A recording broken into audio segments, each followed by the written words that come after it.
તો મિત્રો અત્યારે ગુવારનું શાક અને બાજરાના રોટલા બની રહ્યા છે અને આપણે બનાવશું આ મરચા. તો તમે પણ જ્યારે જમવા બેસો તો આ મરચા જરૂર બનાવજો જે હું અત્યારે બનાવી રહ્યો છું. વિડીયો પૂરો જોજો. પેલા આપણે મરચા આવી રીતે કાપી લેવાના. જો આમ આવી રીતે વેચમાં ચીરો કરીને અને મરચા આવી રીતે કટકા કરી લેવાના.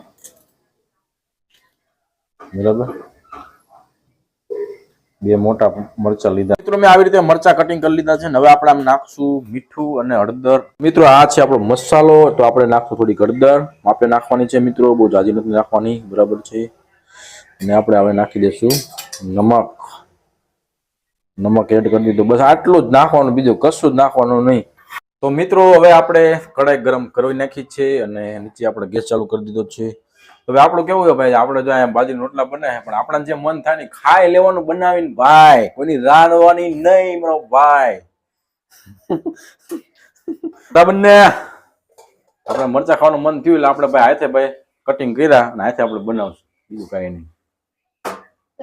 હે રોટલા હાથે બનાવાય તો પછી એટલું બધું ન બનાવે, એટલું બધું આખું ન જવાય. મિત્રો આપણે નાખશું થોડીક રાઈ, થોડી કમથી નાખવાની છે.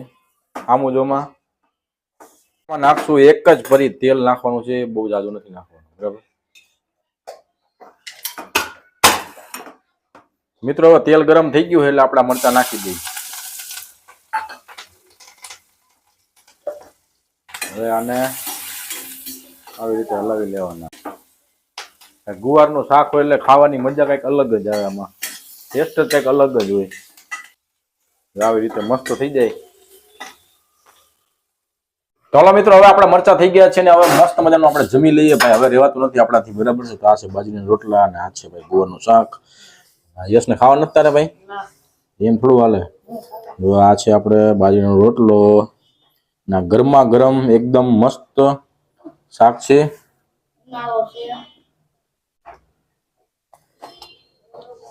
આ છે આપણા મરચા.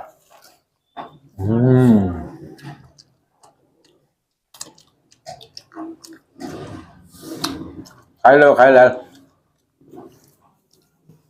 આ બાજુ રોટલા બને છે જો અમારે.